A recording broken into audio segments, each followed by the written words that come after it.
Hello, hello. Thank you for tuning in. I'm Juliette. I'm a chartered accountant and a property investor.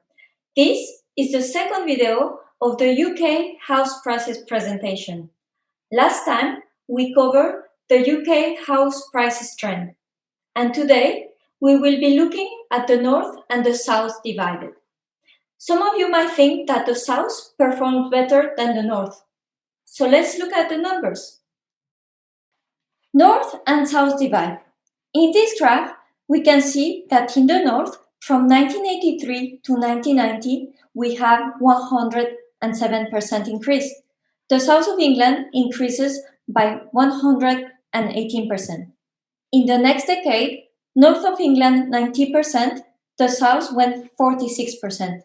But in the decade after that, north of England wins with 102% against 75% in the south.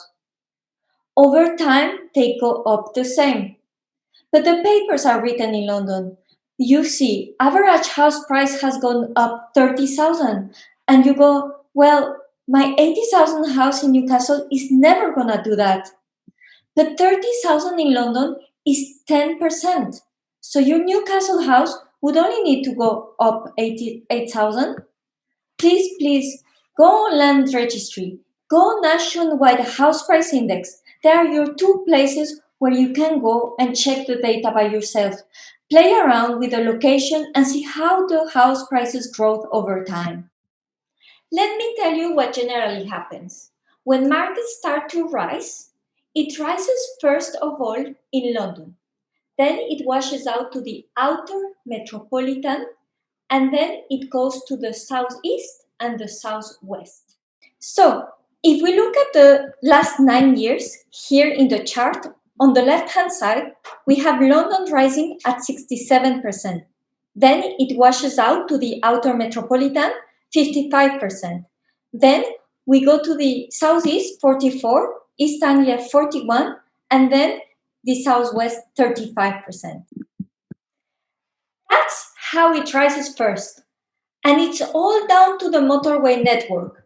So it hits the towns and the cities first, then washes out about a year later to the surrounding villages. Then it goes up north to the Midlands.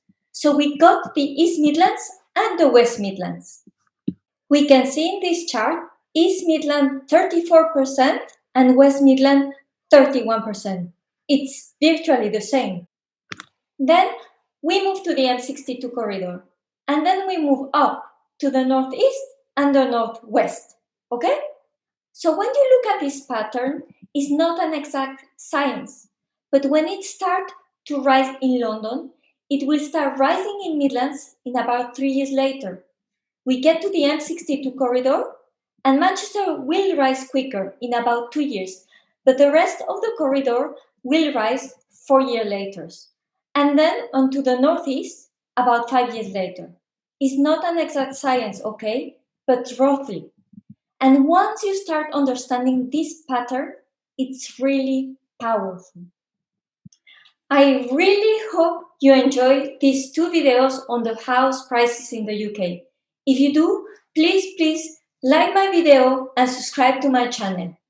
And next week, we will be covering what to do with your savings. See you later.